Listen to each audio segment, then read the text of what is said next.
Welcome. आजच्या व्हिडिओमध्ये आपण अभ्यासणार आहोत उत्पादन नियोजन आणि नियंत्रण या टॉपिकमधील उत्पादन किंवा वस्तू आराखडा. बघा, उत्पादन आराखडा म्हणजे काय की उत्पादनाबाबतच्या कल्पना ज्या आहेत त्या प्रत्यक्ष उतरविणे किंवा अंमलात आणणे म्हणजे उत्पादन आराखडा होय. ग्राहकांच्या गरजा लक्षात घेऊन उत्पादनाचा आराखडा तयार केला जातो. यात एखाद्या विशिष्ट वस्तूची निर्मितीचा जो काही नमुना आहे त्याचं स्वरूप तयार केलं जातं. बाजारपेठेत ग्राहकांच्या त्या वस्तूंबाबत असणाऱ्या प्रतिक्रिया विचारात घेतल्या जातात व या प्रतिक्रिया सकारात्मक असल्यास त्या वस्तूचे मोठ्या प्रमाणावर उत्पादन केले जाते. त्यामुळे उत्पादन आराखडा तयार करणं आवश्यक प्रत्येक व्यवसाय संस्थेला झालेलं आपणास दिसून येतं. तर आपल्याला उत्पादन आराखड्याची व्याख्या या ठिकाणी स्पष्ट करता येईल. बघा, प्रत्यक्ष उत्पादनास सुरुवात होईपर्यंत संबंधित उत्पादित वस्तूची सर्व प्राथमिक उत्पादन अवस्थांमधून विकास साधण्याची प्रक्रिया म्हणजे उत्पादन आराखडा होय.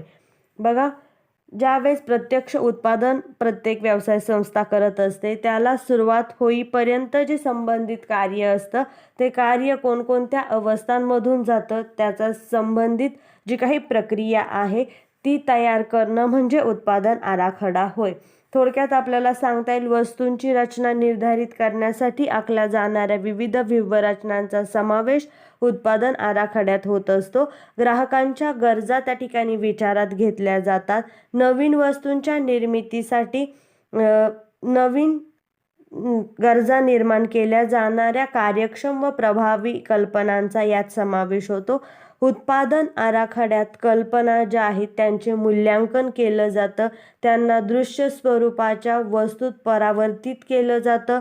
उत्पादन आराखडा तयार करणारी व्यक्ती जी आहे ती आपल्या कौशल्यांचा पुरेपूर वापर करून ग्राहकांसाठी एक नवीन स्वरूपाची वस्तूची रूपरेषा निर्धारित करताना आपल्याला यामध्ये आढळून येतं. मग हा उत्पादन आराखड्याच्या व्याख्येवरून आपल्याला उत्पादन आराखड्याची वैशिष्ट्ये स्पष्ट करता येतील. त्यामध्ये फर्स्ट आहे लवचिक किंवा दुरुस्ती. बघा, उत्पादन आराखडा ही अत्यंत महत्त्वाची कृती असते. ग्राहकांच्या आवडीनिवडी नेहमी बदलत असतात. त्या नेहमीच नवीन किंवा सुधारित वस्तूंची मागणी करताना आपल्याला दिसून येतात. अशा प्रकारे उत्पादन आराखडा तयार करणे देखील एक सातत्याने चालणारी प्रक्रिया असते. वस्तू उत्पादनाचा आराखडा बनविताना जो कोणी बनवणारा आहे त्याला बाजारातील नवीन प्रवाहांचा विचार करावा लागतो. त्याच पद्धतीने कोणत्या गरजेनुसार उत्पादन आराखडा हवा तसा स्वरूपामध्ये बदलता आला पाहिजे. ज्या ज्यावेळी गरज पडेल त्यावेळी तो सहज त्यामध्ये दुरुस्त्या करता येण्याजोगा असला पाहिजे. म्हणजे जो काही आराखडा आहे तो लवचिक असावा आणि त्यामध्ये दुरुस्ती योग्य तो असला पाहिजे. त्यानंतर बघा, सेकंड पॉईंट आहे योग्य सुटे करता येईल असे. बघा, कोणतेही उत्पादन जे आहे अशा प्रकारे अधोरेखित केले जाते की जेणेकरून त्यातील प्रत्येक भाग हा सुटा करता येईल. कारण म्हणजेच या अनेक भागांपैकी एखादा भाग जर अपयशी ठरला तर तो भाग बदलून त्या जागी नवा सुट्टा भाग त्या ठिकाणी सहजासहजी बसवता येणं शक्य होईल. ज्यावेळी एखादे ग्राहक असतो जे अनेक प्रकारच्या आराखड्यातून त्याला एखाद्या आवडणाऱ्या आराखड्याचीच निवड करत असते त्यावेळी अशा आराखडा आपल्याला उपयोगी असलेला दिसून येतो. बघा, अशा प्रकारच्या आराखड्याचा उपयोग उत्पादनामध्ये जे वैविध्यता आहे ती आणण्यासाठी होऊ शकतो. त्याच पद्धतीने कमी खर्चामध्ये करता येणं शक्य होतं आणि अशा प्रकारे विविध सुट्ट्या भागांचे संग्रहण करून उत्पादकाला ग्राहकांच्या मागणीप्रमाणे हव्या त्या असलेल्या वस्तूच्या स्वरूपामध्ये उत्पादन प्राप्त करता येऊ शकतं. तर बघा, त्यानंतर थर्ड आहे पुनर्आराखडा क्षमता. बघा, काही समस्या निर्माण झाल्याने उत्पादन आराखड्यामध्ये बदल करावे लागतात. त्यामुळे हा आराखडा असा असावा लागतो की त्यामुळे त्रास न होता जे काही बदल आहे ते सहजासहजी करता यावेत. बघा, जुनी उत्पादने सातत्याने पुनर्आराखडा आखून तयार केली जातात आणि नवीन उत्पादने त्यातून विकसित केली जाताना आपल्याला दिसून येतात. त्यामुळे काही सुधारणा आवश्यक असतात. नेहमीच ग्राहकांच्या अपेक्षा, बदलत्या बाजारपेठा, नवीन तंत्रज्ञान आणि इतर बाबी नेहमीच वस्तूच्या आराखड्यामध्ये नवीन प्रवाह आणताना आपल्याला दिसून येतात. त्यानंतर बघा, नेक्स्ट आहे लघुचित्र योग्य. बघा, उत्पादन आराखडा लघुचित्रायोग्य असावा, कारण आराखडा हा रचना असतो त्याच वेळी संशोधनही असते. अशा प्रकारे या आराखड्याचे लघुचित्र तयार करता आल्याने त्यासाठी कमी सामग्री लागते आणि त्यामुळे जागेची देखील बचत होत असते, वजनामध्ये कपात होते आणि त्यामुळे आराखडा तयार करताना त्याचे लघुचित्र करता येईल याकडे जो कोणी तयार करणार आहे त्याने लक्ष देणं आवश्यक असतं. त्यानंतर नेक्स्ट वैशिष्ट्य आपल्याला सांगता येईल वायर आणि नळ्या. बघा, आराखडा हा वायर प्रणाली सकट चांगल्या पद्धतीने तयार केलेला असावा लागतो. त्याच पद्धतीने त्याचे मार्गही निश्चित असावे लागतात. उदाहरणार्थ बघा, नेहमीच्या वायरिंग प्रणालीपेक्षा जर छापील सर्किट असणारा आराखडा अधिक फायदेशीर किंवा कमी खर्चिक असतो. परंतु आजच्या काळातील उपकरणे बरीचशी इलेक्ट्रॉनिक यंत्रणा असणारी असतात. एखाद्या उपकरणामध्ये अशी इलेक्ट्रॉनिकची वायरी ज्या आहेत त्या शेकडोने असलेल्या आपल्यास आढळून येतात. त्याचप्रमाणे लिब्रिगेशन असेल, तसेच गॅस असेल, ते बाहेर सोडण्यासाठी नळ्यांचा वापर ऑटोमोबाईल उत्पादनामध्ये झालेला आपल्याला आढळून येतो. असे वायर आणि त्यांचे मार्ग तसेच नळ्या याची रचना काळजीपूर्वक केलेली असावी लागते. त्यानंतर बघा, नेक्स्ट आपल्याला वैशिष्ट्य सांगता येईल संगणक आराखडा. बघा, संगणकाच्या साह्याने तयार केलेला आराखडा अधिक पसंत केला जातो, कारण तो अचूक असतो. त्याच पद्धतीने आधुनिक स्वरूपाचा तयार झालेला असतो. आराखडा कामामध्ये आवश्यक असणाऱ्या प्रक्रिया मोजण्यासाठी संगणक हे प्रभावी माध्यम आहे. अभियांत्रिकी आराखडे तयार करण्यासाठी संगणकाचा वापर झालेला आपल्याला दिसून येतो. त्यानंतर बघा, नेक्स्ट आहे आकारमान आणि आकार. बघा, आराखड्यात त्या उत्पादनाचा अचूक आकार आणि आकारमान, त्याचे भाग आणि उपभाग स्पष्ट करणारा असावा लागतो. आराखड्यामध्ये प्रत्येक भाग, प्रक्रिया, पद्धती यांचे स्पष्ट व तपशीलवार वर्णन असावे लागते. त्यासाठी एखादी व्यक्ती, प्रमाणित भाग किंवा वस्तू यांचे छापील पारदर्शक चित्रांचा सुद्धा वापर यामधून करता येतो.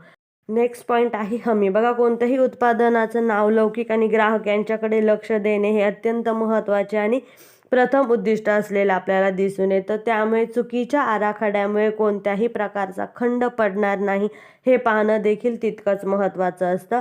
प्रत्येक उत्पादकाला एखादे उत्पादन ग्राहकांसाठी बाजारपेठेत आणताना त्यासाठी लागणाऱ्या खर्चाचे प्रमाण किती आहे ते विचारात घेणं देखील गरजेचं असतं. त्यानंतर बघा, लास्ट पॉईंट आहे विश्वासार्हता. वस्तू वापरताना किंवा उत्पादन करताना कोणत्याही प्रकारची अडचण, अपयश येणार नाही याकडे लक्ष दिले पाहिजे. जर आराखड्यातील चुकीमुळे असे झालेले असेल तर उत्पादकाला आपली विश्वासार्हता गमावून बसण्याची वेळ येते आणि त्यामुळे उत्पादन आराखडा हा विश्वासार्ह असणं आवश्यक असतं. तर बघा, वस्तू किंवा उत्पादन आराखड्याचे महत्त्व आपल्याला स्पष्ट करता येतील. दर्जेदार वस्तू आणि सेवा कमी किमतीमध्ये तयार केल्या जातात आणि ते सुनिश्चित करणं उत्पादन आराखड्याचे एक उद्दिष्ट असतं. बघा, आपल्याला पुढील कारणासाठी उत्पादन आराखड्याला महत्त्व प्राप्त झालं आहे हे स्पष्ट करता येतील.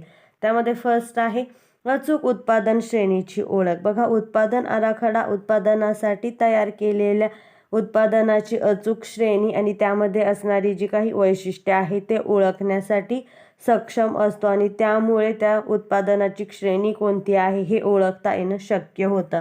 त्यानंतर बघा, सेकंड आहे स्थान आणि रचना निश्चिती सहाय्य. उत्पादन आराखड्याद्वारे यंत्रकुल, रचना आणि उपकरणाचे स्थान निश्चित करण्यास सहाय्य प्राप्त होत असतं. त्यानंतर बघा, थर्ड आहे मानव संसाधन आवश्यकतेचा अंदाज.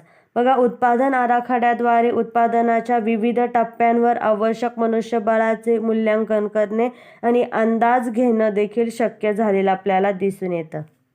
थर्ड आहे बघा, मानव संसाधन आवश्यकतेचा अंदाज. उत्पादन आराखड्याद्वारे उत्पादनाच्या विविध टप्प्यांवर आवश्यक मनुष्यबळाचे मूल्यांकन करणं आणि त्यांचा अंदाज घेणं आराखड्यामुळे शक्य होत जातं. त्यानंतर फोर्थ आहे इमारतीची रचना करण्यास सहाय्य. बघा, उत्पादन आराखड्याद्वारे सुनिश्चित केलं जातं की जे काही सामग्री आहे त्याची सफाईदार प्रवाह असेल. त्याच पद्धतीने कार्यपद्धती जी आहे ती सुलभ करण्यासाठी इमारती कशा असाव्यात याचं देखील नियोजन आपल्याला उत्पादन आराखड्यामुळे शक्य होतं. नेक्स्ट आहे इष्टतम उत्पादनासाठी योग्य यंत्रकुल व उपकरणांची आवश्यकता. बघा, उत्पादन यंत्रणेचा आराखडा बनविल्यामुळे उत्पादनासाठी लागणाऱ्या यंत्रकुल, रचना, उपकरणे आणि कच्च्या मालाचे योग्य प्रमाण दर्शविण्यामध्ये मदत होत जाते.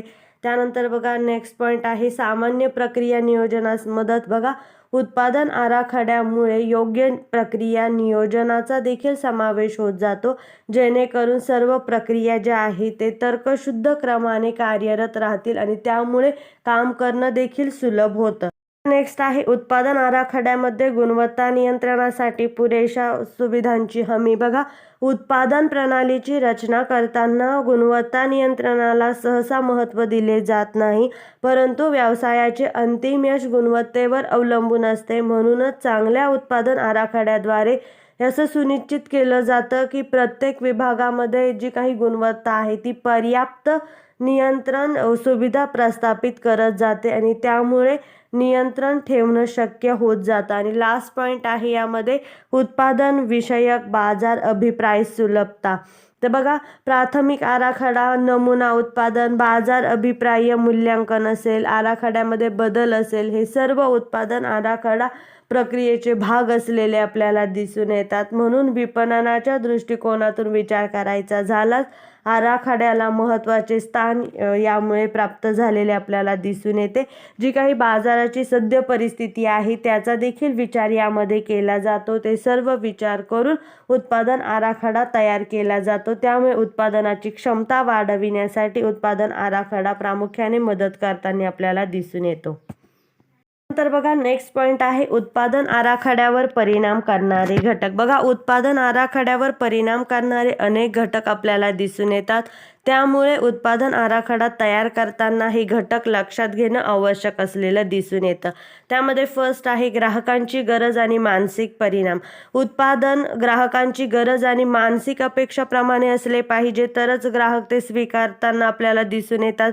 ग्राहकांच्या मनावर त्याची योग्य छाप पडली पाहिजे, जेणेकरून उत्पादन वस्तूंचे गुण, जे लवचिकता असेल, त्यामध्ये काही कला असतील किंवा कार्यक्षमता असेल, याबाबत ग्राहकांचा आत्मविश्वास वाढून त्यामध्ये उत्पादनात वाढ होत जाते.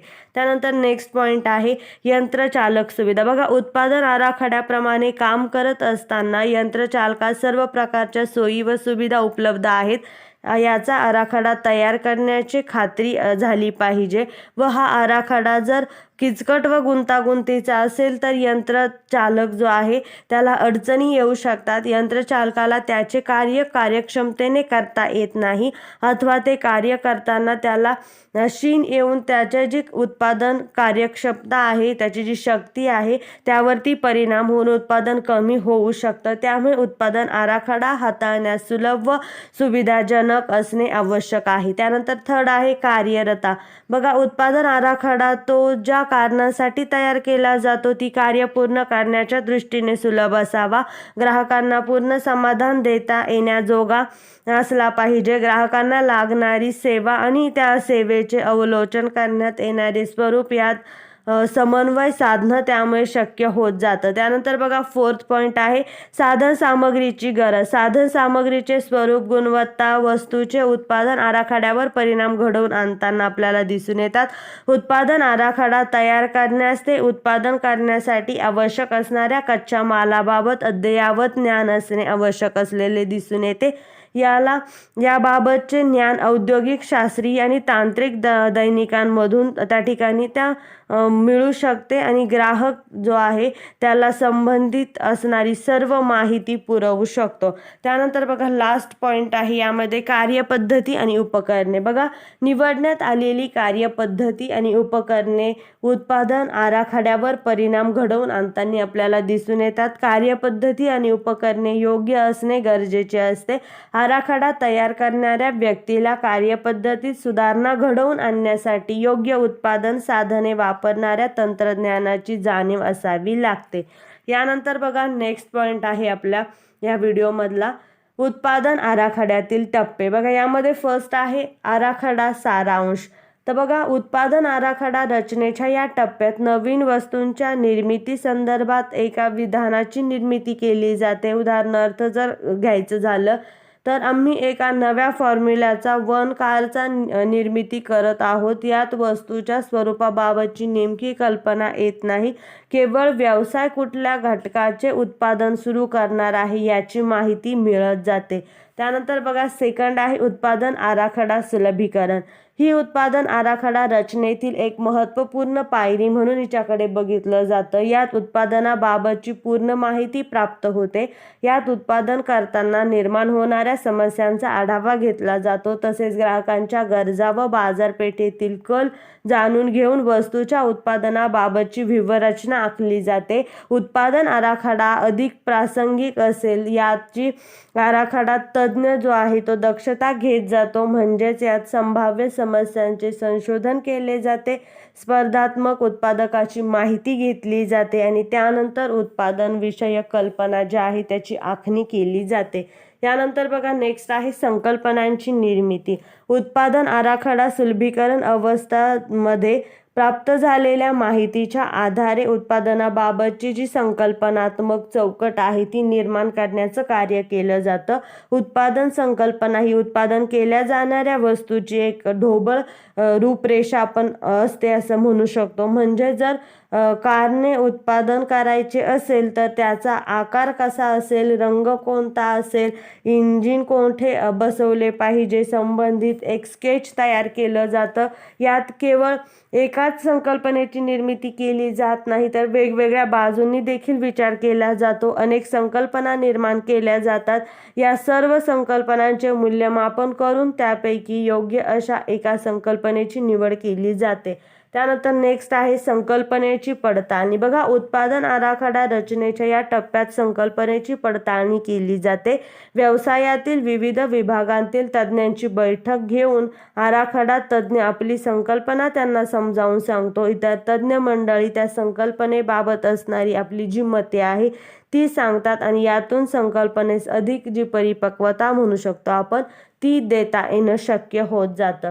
त्यानंतर बघा नेक्स्ट आहे संकल्पना मूल्यमापन. बघा या अवस्थेमध्ये विविध तज्ज्ञांची मते जाणून घेतल्यानंतर योग्य अशा संकल्पनेची निवड केली जाते. म्हणजे संकल्पने निश्चिती केली जाते. संकल्पनेचे मूल्यमापन करण्यासाठी विविध तंत्रांचा वापर केला जातो. मॅट्रॉक पद्धती ही त्या दृष्टीने उपयुक्त ठरलेली आपल्याला दिसून येते. यात प्रत्येक संकल्पनेचे संभाव्य परिणाम कसे होणार आहेत हे विचारात घेतले जातात. त्यापैकी जी संकल्पना व्यवसाय संस्थेच्या उद्दिष्टांची पूर्तता करण्यासाठी समर्थ असेल अशा संकल्पनेचा स्वीकार यामध्ये केला जातो. आणि लास्ट आहे पायरी यामधली ती आहे विस्तृत आराखडा. बघा संकल्पना निश्चित झाल्यानंतर त्या संकल्पनेबाबतचा विस्तृत आराखडा यात तयार केला जातो. संकल्पनेस वास्तव स्वरूप मांडले जाते आणि संकल्पनेची कार्यवाही योग्य प्रकारे होत आहे किंवा नाही हे बघितलं जातं. म्हणजे संकल्पनेस अनुसरून वस्तू कशी तयार करता येईल याबाबत व्यूहरचना या टप्प्यामध्ये आखलेली आपल्याला दिसून येते.